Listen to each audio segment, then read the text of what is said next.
In this Baldur's Gate 3 video, I'm going to be taking you through Ranger Multiclassing and going through each class with Ranger and breaking it down per level, kind of giving you an idea why you might multiclass at a certain breakpoint or not, what makes the most sense for you. And keep in mind that when we go through this video, we're looking at Ranger Multiclassing from the view that you're predominantly a Ranger, meaning you're going to have more levels in Ranger than just about any other class. And if you're just dipping a few levels into Ranger, then you'd be good checking out the other multiclassing videos to see why you might just take a couple of levels. Now, Ranger is a very interesting class when multiclassing, and one of the reasons for that is because it's heavily front-loaded. If you're playing the Hunter or Gloomstalker subclasses, you're getting your best bonuses at level 3. It's very front-loaded that way, so a lot of builds are just going to take a few levels in Hunter or Gloomstalker to pick those up. And then, some builds might even take 5 levels in Ranger in order to pick up the extra attack as well if they're not already multiclassing with another martial class. Beastmaster, however, is a subclass that does not multiclass very well because the animal companion that you have only gets stronger with every level you take in Beastmaster, and if you, split off levels, that animal companion is going to start falling off in effectiveness, and it's going to kind of ruin the reason to be a Beastmaster. So Beastmasters in general probably won't multiclass for the most part unless they're just dipping like one level into something, and they're kind of like Druids, Circle of the Moon in that sense, where if you're going to play a Circle of the Moon Druid or a Beastmaster, you're probably better off just going, full those class. Otherwise, it can be kind of hard playing that later in on the game. Rangers also use Wisdom for their spellcasting ability modifier for the limited number of spells that they have. A lot of the spells they have are not offensive, so this isn't super important for every Ranger build, but if you are trying to use Ranger spells that are hostile effectively, you're going to want to have a decent amount of Wisdom, and that doesn't always multiclass well with some classes that are spellcasting that use a different spellcasting ability modifier. So first up on our multiclassing is Barbarian Ranger, and this is not a bad multiclass in my opinion. However, you're probably only going to play this multiclass if you're a melee-focused character, and that's because the Rage feature and Reckless attack of Barbarian only work with melee attacks, so they don't apply to ranged weapon attacks or anything like that. So, regardless of whether you're a dexterity-focused Barbarian Ranger or a strength-focused Barbarian Ranger, you're going to want to play some sort of melee character if you're multiclassing these two. And one other thing I'll mention before I get into the breakpoints themselves is that if you're playing a Barbarian Ranger multiclass, you probably won't take any sort of spells that you need to concentrate on or that you're going to use hostile spells in combat because Barbarians don't allow you to maintain concentration or cast spells while you're raging. So you probably won't, put points into Wisdom, for instance. So at 11 Ranger, 1 Barb, you gain Unarmored Defense and you gain Rage in exchange for a feat. This is probably a wash. Unarmored Defense is not something that a Ranger typically uses, and even Barbarians early on in the game don't typically use it. And Rage is great, but you lose a feat, so that might be an even trade-off for those two things right there. Really depends on what you're giving up for that feat. At 10 Ranger, 2 Barbarian, you gain Reckless Attack and Danger Sense, and Reckless Attack is going to give you advantage on your melee attacks in exchange for enemies having advantage against you, in exchange for losing a subclass feature.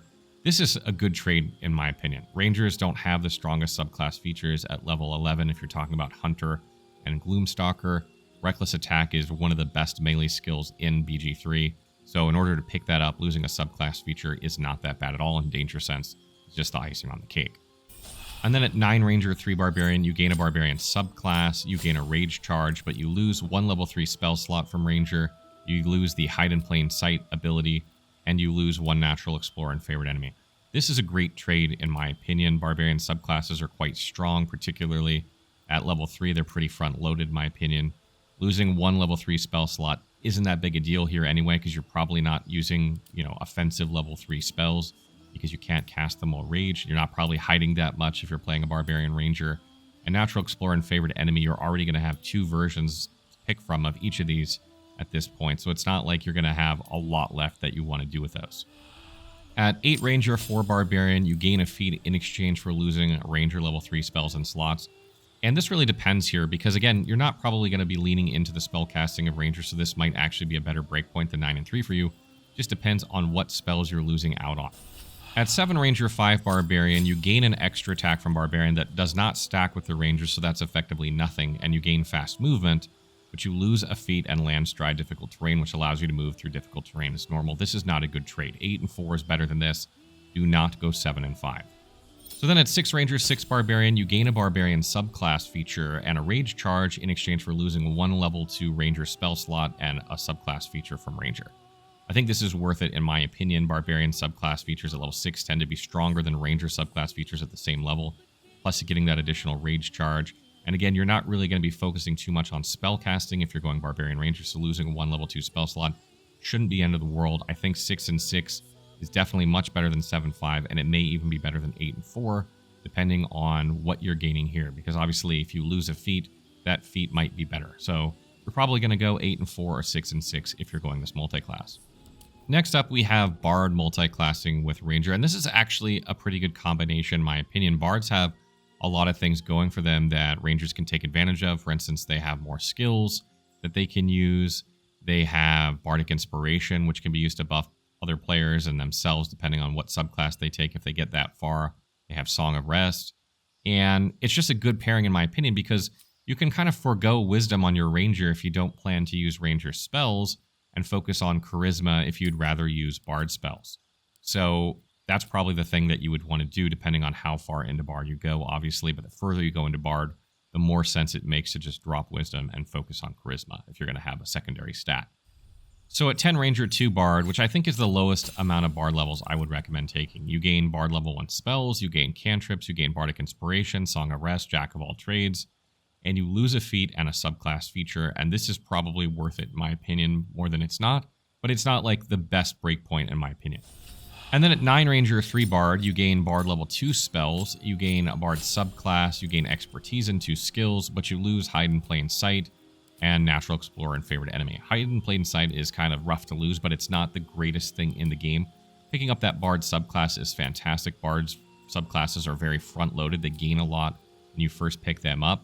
Also gaining Bard level 2 spells and Expertise and 2 skills. I think that is a no-brainer. That is definitely better than 10 and 2. And then at 8 Ranger, 4 Bard, you're going to gain that 3rd feat back, and you're going to gain a cantrip in exchange for losing out on Ranger level 3 spells.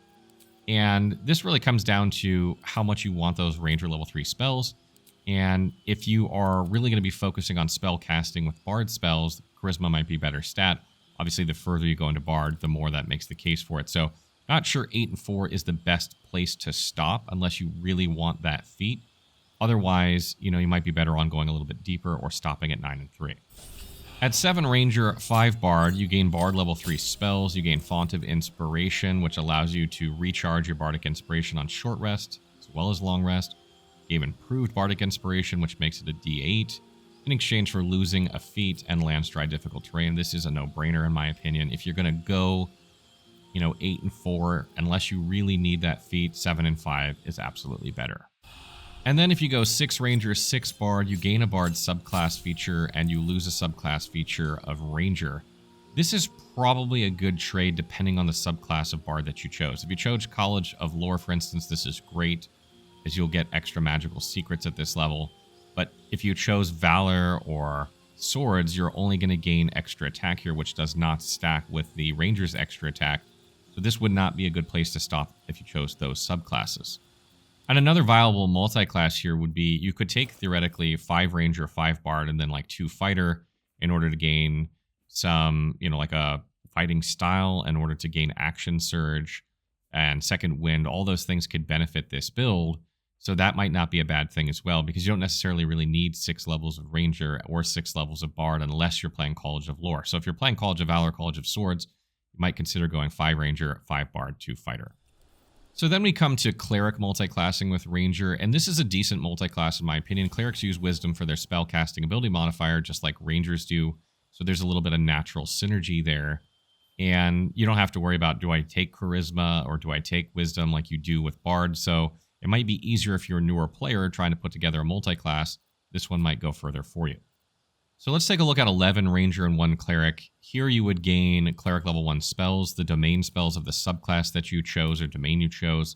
You would gain a subclass feature from that domain, and you might even gain heavy armor proficiency depending on which subclass that you chose or domain that you chose in exchange for losing a feat. I think this is a pretty good trade more often than not. That's a lot of things to pick up just for losing a feat. Really depends on the feat that you're losing out on, but I think that's pretty good in my opinion. At 10 Ranger, 2 Cleric, you'll gain Channel Divinity and Turn Undead in exchange for losing a subclass feature. one of the biggest features of clerics is their channel divinity, and depending on what subclass you took, this can be extremely powerful. So I think it really boils down to which, cleric domain you chose.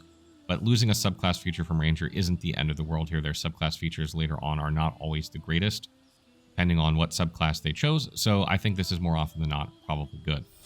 At Ranger 9 and Cleric 3, you gain Cleric level 2 spells and domain spells in exchange for losing Hide in Plain Sight and another Natural Explorer and Favorite Enemy. I think this is a good trade in my opinion. There's a lot of powerful level 2 Cleric spells. You can get access to some very deadly domain spells if you took something like, Light Domain or something like that, or Tempest. So there's definitely a good reason to go here, and I think if you're playing a Ranger Cleric multi-class, you're probably better off going 11-1 or at least 9-3. And then at Ranger 8, Cleric 4, you gain your 3rd feat back and a Cleric cantrip in exchange for losing Ranger level 3 spells. I think this is probably good in my opinion, depending on what level 3 spells you're planning on using on your Ranger. There are some very specific ones you might want to use, so if you're not too concerned about that, then this is probably a good trade. But if you really want a specific Ranger level 3 spell to use, then maybe you wouldn't go this far. At Ranger 7, Cleric 5, you gain Cleric level 3 spells and their domain spells, along with Destroy Undead for losing a feat and Landstride difficult terrain. Yeah, and I think this is a good trade in my opinion. Cleric spells are extremely strong, particularly level 3 spells. It can definitely augment a Ranger build, no problem. And, it really comes down to, again, that feat that you're losing, how necessary it is for your build. Landstride difficult terrain is obviously nice to have, but depending on what you're picking up with your Cleric spells, I think this one could go either way. And then finally at 6 Ranger 6 Cleric, you gain a Cleric subclass feature. Some of these are quite good, some of them not so much. Really depends on the Cleric domain you chose. You gain another Channel Divinity charge, and you lose a subclass feature from Ranger. I think this is a pretty good trade in my opinion. I don't know if 6 Ranger 6 Cleric is the best setup out there, but it's certainly worth exploring if you're going all the way to 7 and 5. So up next, we'll take a look at Ranger Druid multi-classing. This isn't a terrible one in my opinion because Rangers and Druids both use Wisdom for their spellcasting ability modifier. Again, Rangers don't have a ton of hostile spells, so that's not like the greatest synergy in the world. And also because Druids have, Circle of the Moon Druids really need levels in Circle of the Moon. You're really talking about multi-classing here with Circle of the Land or Circle of the Spores if you're talking about multi-classing. So we'll start at 10-2 here. I don't really think you would go 11-1. That's because you do gain a Druid subclass at 2 levels of Druid, which I think probably you would want minimally that if you're going to go into Druid, because Druid subclass features are pretty decent in my opinion. You would also gain Druid level 1 spells here and Wild Shape. You might Wild Shape some if you go this, synergy or this multi-class. It's not something that you wouldn't never do, but you probably wouldn't focus on it in exchange for losing a feat and a subclass feature from Ranger. This is probably a wash for the most part. It will make you more of a spellcaster than you were before, but it's not going to give you a ton of stuff. At 9 Ranger 3 Druid, you gain Druid level 2 spells, and you gain, subclass spells. So if you're talking Circle of the Land or Circle of Spores, they'll gain some specific spells or get to choose some spells in exchange for losing Hide in Plain Sight and Natural Explorer and Favorite Enemy. Again, you'll already have 2 versions of Natural Explorer and Favorite Enemy. So this is probably a good trade, makes you a bit more of a hybrid. And I think it's probably a decent spot to multi-class a Ranger Druid. At 8 Ranger 4 Druid, you gain that 3rd feat back and another Druid cantrip. You also gain a Wild Shape form, but you lose Ranger level 3 spells. You still have a decent amount of spell slots, and you'll still have level 3 spell slots, though. So it really comes down to whether you need those Ranger level 3 spells, or you're happy to pick up that feat in exchange for that. I think the feat is probably a better option, so I think 8 and 4 is probably better than 9 and 3. And then at 7 Ranger 5 Druid, you gain Druid level 3 spells, and you also gain subclass spells and Wild Strike, which you probably won't use a ton, but in exchange for losing that 3rd feat and Landstride difficult terrain. This is probably, this is the point where you're deciding like how much spellcaster, how much martial character do you want your character to be. If you go 8 and 4, you can still kind of maintain the martial focused character while having an augment of Druid spells. If you go 7 and 5, you're going to be a proper hybrid at this point. And then if you go 6 and 6, you're going to gain a Druid subclass feature. There's some great subclass features at Druid level 6, particularly if you went Circle of the Spores. It's going to really benefit your build. You'll gain a couple Wild Shapes in exchange for losing a Ranger subclass feature. I think this is a good trade. If you're going the hybrid route and you want to be a full-on hybrid Ranger Druid, 6 and 6 is pretty good in my opinion. Otherwise, I would probably stick with 8 and 4 if you want to be a more martial-focused multi-class between the two. So up next, we'll take a look at Fighter Ranger Multiclassing, and this is a strange one because Fighters and Rangers have a lot of overlapping things. For instance, they have a lot of the same weapon and armor proficiencies. Rangers can get a heavy armor proficiency from their Natural Explorer even. So there isn't like even heavy armor that, they can get from Fighter. They do have fighting styles. They're a bit different. Fighters have obviously access to all the fighting styles, while Rangers only have access to 4, but they still have a good amount. And their extra attacks don't stack, so if you go so many levels into Fighter, you're really kind of wasting the benefit of that extra attack. So if you were going Ranger Fighter, you're probably only going to dip a few levels into it to pick up like Action Surge and maybe like a Fighter subclass. So at 11 Ranger 1 Fighter, you're going to gain a fighting style, another one, which could be really nice to have. You'll gain second wind, but you'll lose a feat. So it really comes down to whether you need that feat or not. If you're playing a very martial-focused Ranger, you might need that feat, so I'm not sure this is the greatest breakpoint. If you go 10 Ranger 2 Fighter, you gain Action Surge, but you lose a subclass feature from Ranger. I think this is probably a good trade most of the time, because you'll get better burst damage out of your character. And if you go 9 Ranger 3 Fighter, you're going to gain a Fighter subclass, but you lose 1 level 3 spell slot, Hide in Plain Sight, and a Natural Explorer and Favorite Enemy. I think this is probably better than it's not better most of the time, because Fighter subclasses at level 3 tend to be very, very good. So I think this is probably, if I was going to go Fighter Ranger, I'd probably go 10 and 2 or 9 and 3. Now, there is a case to be made for going 8 and 4 if you want to get that extra feat. If you want to be able to have 3 feats, you would lose your Ranger level 3 spells and slots in order to do that, but you would pick up another feat. I think that really depends on whether you need those spells or not. Now, if you're going further than that, the only way I could see going deeper in Ranger Fighter at this point is if you took something like Eldritch Knight and you were still gaining spell slots and access to different spells from going Fighter, because the extra attack you gain at level 5 Fighter and 7 Ranger doesn't benefit you at all, and you lose a feat and landstride difficult terrain for going that far. So you definitely wouldn't stop at 7 and 5. You would probably go down to 6 and 6 if you're going Eldritch Knight to pick up that extra feat from Fighter, so you'd still have 3 feats. And you would lose, a subclass feature from Ranger. This is probably a good trade, in my opinion. I can't see stopping at 7 and 5. If you went Eldritch Knight, you probably go 6 and 6. But unless you're going Eldritch Knight, I don't see any case to go that deep in Ranger Fighter. Next up, we take a look at Monk Ranger Multiclassing, and this is actually pretty decent, in my opinion. Monks can use Wisdom with Unarmored Defense to increase their armor class when not wearing armor, so this can be really good for them. Rangers typically have Wisdom anyway because it's their spellcasting ability modifier, and if you're going Way of the Four Elements Monk, you will need some Wisdom to connect with those spells. So I think, there's a pretty good synergy here between Ranger and Way of the Four Elements Monk. If you're not planning on playing a Way of Four Elements Monk, then you don't typically need a lot of Wisdom on your Monk, so I think that you would probably not focus much on that. There's probably less synergy here between Ranger and Monk, although there is still some decent synergies. For instance, their martial arts allows them to use other weapon types with their dexterity modifier, and that can be really good for a Ranger, allowing them to use some other weapon types besides finesse weapons and still have high dexterity in order to use like bows or crossbows in combat effectively and their melee combat effectively. So at 11 Ranger 1 Monk, you gain some key, Flurry of Blows, Unarmored Defense, Martial Arts in exchange for losing a feat. That's a lot to gain in exchange for losing a feat. Really depends on what build you're going for. I think you'd probably go a couple more levels into Monk. I don't know if I would stop here, but that's a lot to gain, and I could certainly see someone dipping 1 level into Monk. At 10 Ranger 2 Monk, you gain more key, you gain Unarmored Movement, and you gain Step with the Wind and Patient Defense in exchange for losing a subclass feature. I think this is a good trade most of the time. Definitely consider going 10 and 2 if you're thinking of 11 and 1.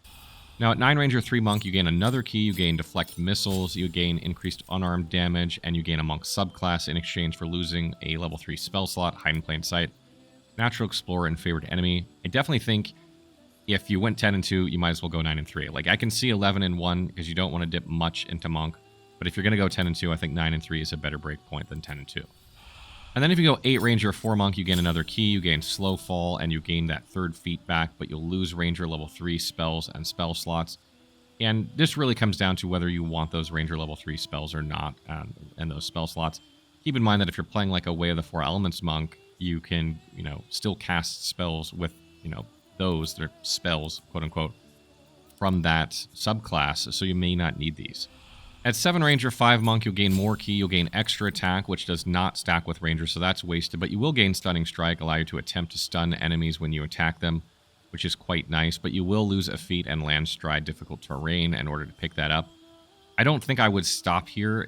If you're going to go Monk Ranger, you'd probably be better off going like 9 and 3 or 8 and 4, or all the way down to 6 and 6. 7 and 5 seems like a pretty bad spot in my opinion. At 6 Ranger, 6 Monk, you gain another key, improved unarmored movement, keen powered strikes, and you gain a Monk subclass feature, but you lose level 2 Ranger spell slot, and you lose a Ranger subclass feature. This is a good trade in my opinion. Monks gain really good subclass features at level 6, no matter which subclass they have, so this is really great.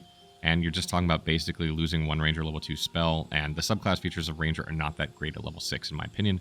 So I think if you are kind of going to go like fully into Ranger Monk, this is a good break point. Otherwise, I'd consider something like 9 and 3 or 8 and 4. Next, we'll take a look at Paladin Ranger Multiclassing, and this is a weird one because Paladins use Charisma for their spellcasting ability modifier and for some of their buffs, like their auras, for instance, and Rangers use Wisdom for their spellcasting. So there is a bit of a conflict there, and it's very difficult to invest into like Strength or Dexterity, Charisma, and Wisdom, and still have some Constitution. So I don't think it has the greatest synergy. Like, you'd probably be much better off, dipping into Paladin as another class, like Fighter even, that doesn't really have to worry about it. Or you can play, obviously, on your Ranger and just not focus on Wisdom at all. So at 10 Ranger, 2 Paladin, which is like probably the highest I would go, in Ranger if you're going to do this, because you want Divine Smite, obviously. There's no reason to take 1 level of Paladin. If you're going to multi-class with Paladin, you want probably at least 2 levels. You gain Lay on Hands, Divine Sense, Channel Oath, Divine Smite, level 1 spells for Paladin. You gain another fighting style from Paladin. You lose a feat and subclass feature of Ranger. That's a lot to pick up, in my opinion. The trick is obviously setting up your character correctly to take advantage of that, but that's a decent pickup of stuff. At 9 Ranger, 3 Paladin, you gain Divine Health, and you'll gain a subclass feature and subclass spells from Paladin in exchange for losing Hide in Plain Sight, Natural Explore, and Favorite Enemy. This is probably a wash most of the time, or a little bit better than 10 and 2. I could definitely see, going 10 and 2 or 9 and 3. They're about the same, more or less, depending on, what you prioritize. At 8 Ranger, 4 Paladin, you gain a Lay on Hands charge and a feat, but you lose Ranger level 3 spells. You will still have level 3 spell slots because Paladin and Ranger are both half casters, but you won't have Ranger level 3 spells. So if you'd rather have the feat and keep the spell slots, but not have access to Ranger level 3 spells, then this would be a decent breakpoint. Keep in mind that you probably, if you go this way, probably going to be using the vast majority of your spell slots for Divine Smites anyway, so this might be a decent breakpoint if you plan to go Ranger or Paladin. At 7 Ranger, 5 Paladin, you gain level 2 Paladin spells and an extra attack, which doesn't stack with a Ranger, so that's wasted. You lose that feat, and you lose Landstride difficult terrain. I don't think this is good, in my opinion. If you are going to go Ranger Paladin, I think 8 and 4 is a better place, or maybe even 6 Ranger, 6 Paladin, but definitely not 7 and 5. At 6 Ranger, 6 Paladin, you gain Aura of Protection, but you lose a subclass feature. This is a great exchange. I don't know if I would personally go this deep into Paladin if I was going Ranger, but Aura of Protection is just such a great class feature that it might be worth it. But I think either I would go 10 and 2, 8 and 4, or 6 and 6. Those are probably the best places. Moving along to Rogue. Rogue and Ranger have a lot of synergies, in my opinion. They have somewhat similar playstyles, or they can have similar playstyles, rather. Rogues tend to dual wield, and you use ranged weapons, and so do Rangers a lot of the time. So there's a bit of a synergy there, and obviously being able to pick up sneak attack with the Rogue and cunning action can be really good. Depending on what Rogue subclass you take, you can, get like a bonus action out of it if you go Thief or something like that, which can help if you're having a dual wield character, so you can get an extra offhand attack each turn. There's a pretty good synergy here. It's probably one of the better classes to multi-class with Ranger in general. At 11 Ranger, 1 Rogue, you gain a skill, you gain expertise in 2 skills, and you gain 1d6 sneak attack in exchange for losing a feat. I think this is probably good most of the time. I don't know if I would stop here, though. At 10 Ranger, 2 Rogue, you gain cunning action, but you lose a subclass feature. If you are a Gloomstalker Ranger, this doesn't do a ton for you, because typically you're using your bonus action to hide anyway, and you would already be able to do that as a Ranger. But if you went Hunter, this might be a good place. But I don't think if you're a Gloomstalker, you're going to stop here. So then at 9 Ranger, 3 Rogue, you gain a Rogue subclass, and your sneak attack improves to 2d6, but you lose Hide in Plain Sight, a Natural Explorer, and Favorite Enemy. This is a great trade, in my opinion. Rogues are very front-loaded, particularly Thieves and Assassins. You get a lot at level 3. So if you're going Ranger Rogue, 9 and 3 is probably the minimum you want to go, because you get a lot out of it at that point. At 8 Ranger, 4 Rogue, you gain your 3rd feat back, but you lose Ranger level 3 spells and slots. This is probably a wash, depending on what you get from the feat and what you really want those spells for. Some people really like building for some of the Ranger level 3 spells. Some people don't care if they have them or not. So this could be a better point if you don't really need those spells. At 7 Ranger, 5 Rogue, you gain Uncanny Dodge. Your sneak attack goes up to 3d6, but you lose a feat and land stride difficult terrain. Depending on what that feat that you lost is, this is probably also slightly better or a wash. You know, it's probably, not better or worse. You could definitely go 7 and 5. And at 6 Ranger, 6 Rogue, you gain expertise and 2 more skills, but you lose level 2 Ranger spell slot and subclass features. I'm not sure I would go this far into Rogue. You only gain sneak attack improvement at odd levels of Rogue, so 6 doesn't seem to make a ton of sense to me. Maybe if you're going Arcane Trickster, for instance, and you wanted, to gain some more Arcane Trickster spells or spell slots, etc., I could see going 6 and 6 if you went with Arcane Trickster. Otherwise, I think probably 9 and 3 or 8 and 4 is a better spot to land up, or even 7 and 5. And you can even go something like 5 Ranger, 3 Rogue, 3 Fighter, or something like that in order to pick up like Action Surge from the Fighter and a Fighter subclass or something like that. There are some synergies in that way as well. So up next, we'll take a look at Sorcerer Ranger Multiclassing. This is another difficult one because Sorcerers use Charisma for their spell casting. It doesn't have to be that difficult, though, because again, Rangers can kind of forego their Wisdom in favor of Sorcerer spells if they'd rather do that, and that's also acceptable. At 11 Ranger, 1 Sorcerer, you gain a subclass for Sorcerer. You gain Sorcerer level 1 spells in exchange for losing a feat. I think this is, if you're planning on going a Ranger, Sorcerer, or Multiclass, you probably want to go more levels in Sorcerer. I don't really see the point of just picking up one level. If you go 10 Ranger, 2 Sorcerer, you gain Sorcery points, you gain 2 meta magic choices in exchange for losing a subclass feature. This is definitely a better spot, in my opinion. Getting, part of Sorcerer's kit is really meta magic and sorcery points. Probably want to go even further, though, to get more sorcery points and more meta magic options, like at level 3 Sorcerer, where you can get Quicken Spell. At 9 Ranger, 3 Sorcerer, you gain Sorcerer level 2 spells. You gain another sorcery point. Again, you can choose another meta magic, which is usually Quicken Spell. You'll lose Hide in Plain Sight and a Natural Explorer in favor to enemy. I think this is a much better spot. You could go 11 and 1 just for, the subclass feature of a Sorcerer. Really, that would be it, and maybe some utility spells. But going 9 and 3, I think, is a better choice. At 8 Ranger, 4 Sorcerer, you gain another sorcery point, a cantrip. You gain that 3rd feat back, but you lose Ranger level 3 spells. I think this is acceptable, in my opinion, to gain that feat. If you're going to go hybrid Ranger or Sorcerer anyway, you're probably going to be focusing on flinging your hostile Sorcerer spells rather than using Ranger spells anyway for that, so I think that works out fine. At 7 Ranger, 5 Sorcerer, you gain another Sorcerer point. You gain Sorcerer level 3 spells, but you lose that feat and land Stride difficult terrain. There are a lot of strong Sorcerer spells at level 3, so I think if you're planning on going Ranger Sorcerer, you're probably stopping at 11 and 1, maybe going 9 and 3 just to pick up some utility spells, or you're kind of going all the way, and 7 and 5 is definitely a good point to get those level 3 spells. And then at 6 Ranger, 6 Sorcerer, you gain a subclass feature of Sorcerer and another sorcery point, and you lose a subclass feature of Ranger. I think this is a good trade. Subclass features of Sorcerer are usually pretty good at level 6. That extra sorcery point brings you up to 6 sorcery points total, allowing you to use Quicken Spell twice before long rest. Ranger subclass features at level 6 aren't that great, so I think this is a better breakpoint than 7 and 5.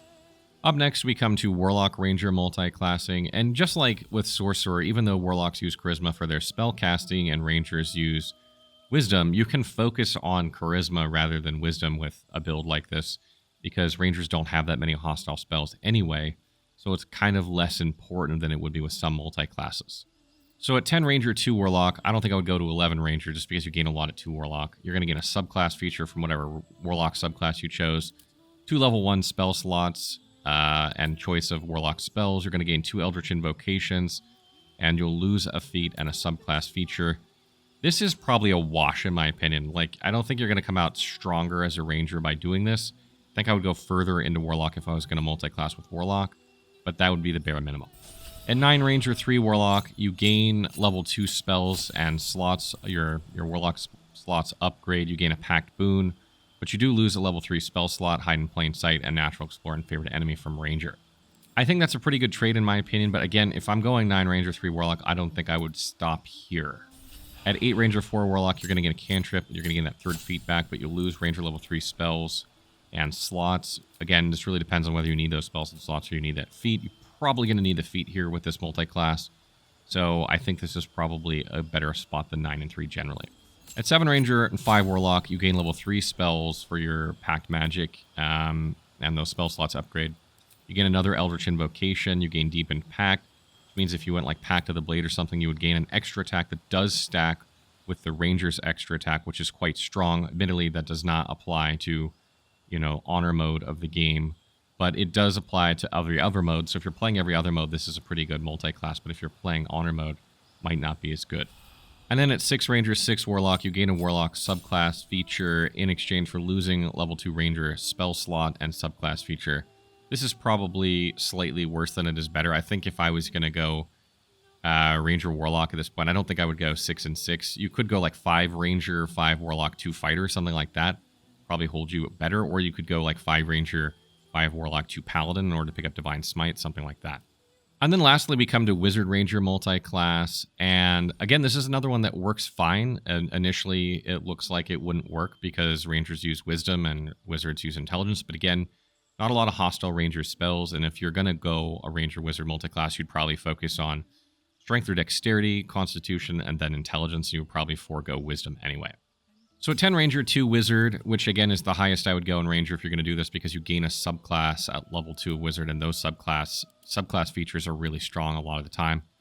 So you're going to gain your Wizard subclass feature. You'll gain Wizard level 1 spells in exchange for losing a feat and a subclass feature of Ranger. I think that's kind of an even trade, maybe slightly worse. So I think if you're going to go Ranger Wizard, you'd probably go deeper into Ranger and Wizard than just 10-2. You also gain Arcane Recovery here for Wizard, which is really nice as well. So then at 9 Ranger, 3 Wizard, you gain Wizard level 2 spells, you gain an Arcane Recovery charge, but you lose Hide in Plain Sight, Natural Explorer, and Favored Enemy. I think this is fine in my opinion. If you're going to go Ranger Wizard, probably going to want to hit at least level 2 in Wizard in my opinion. So I think 9 and 3 is probably a better spot than 10 and 2. And then at 8 Ranger, 4 Wizard, you gain a cantrip and you gain a feat, but you do lose Ranger level 3 spells. I don't think that's going to be a problem here, again, because you're going to be focusing mostly on Wizard spells, so that works out really well. And keep in mind also that Wizard Ranger, just like Sorcerer Ranger or Bard Ranger, or even Cleric Ranger, is going to have a lot more spell slots than, if Wizard or Sorcerer or Bard mixed with some other martial class that didn't gain spell slots. So that's kind of a nice synergy there. At 7 Ranger, 5 Wizard, you gain level 3 spells from Wizard, you gain Arcane Recovery charge, you lose a feat and landslide difficult terrain. I think this is fine. It really depends because Wizards can learn spells from scrolls, so they'll have level 3 spell slots anyway that they could then learn level 3 spells with. They don't necessarily have to make it here. You might stop at 8 and 4 to make sure you have 3 feats. Could work out better for you in the long run. I don't know that 7 and 5 is the greatest here. And then at 6 Ranger, 6 Wizard, you'll gain a Wizard subclass feature, but you'll lose a subclass feature from Ranger. I think this is a fair trade. Wizards have really good subclass features at level 6, depending on, what subclass they chose. So generally, I think this is a better trade. But you could also, again, just like you did with Warlock, go something like 5 Ranger, 5 Wizard, 2 Fighter, or 5 Ranger, 4 Wizard, 3 Fighter, something like that. Could also work out really well for you, or even 3 Thief. So that wraps up our Ranger multiclassing video. Rangers can multiclass more effectively than I think people realize. Even though Wisdom is their spellcasting ability modifier, unless they're going for like a really specialized build, they don't have to focus on Wisdom. It's just like monks. Even though monks can use Wisdom effectively, they don't have to do it. So you could opt out of that to multiclass with some other spellcasting classes that have their own spellcasting ability modifier and still come out fine. I hope you guys learned something from this video. We do have more Baldur's Gate 3 multiclassing videos coming. I think we have like 4 classes left. Trying to get through those. Obviously, Elden Ring hype is surrounding right now, but we will try and finish those off before the DLC gets here. As always, if there are questions about multiclassing or you have other tips for other players, things I didn't mention here, be sure to leave them in the comments below.